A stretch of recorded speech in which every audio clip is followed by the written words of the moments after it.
Turning now to the COVID-19 pandemic, as states and counties across the country look to reopen, today, Washington Governor Jay Inslee announced that 10 new counties can now apply to move into phase 2 of the reopening plan, and that includes Clark County. This while Cowlitz County was not on this list, it is still planning to apply. Officials there say the county is meeting the threshold for cases.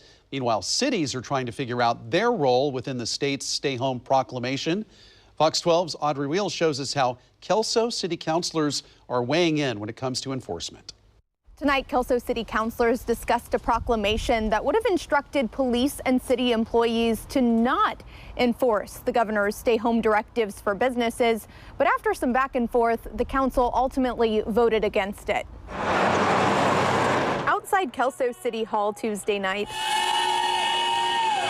a couple dozen people rallied to reopen businesses, and soon.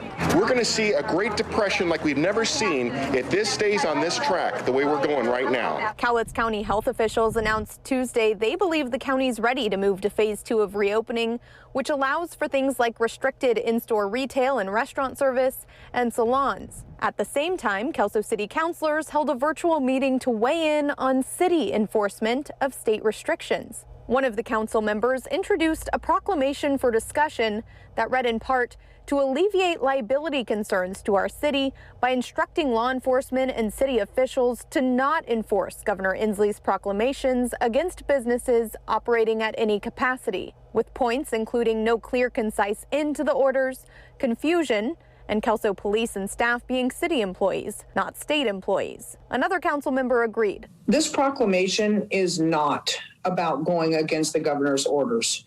It is not about allowing businesses to open.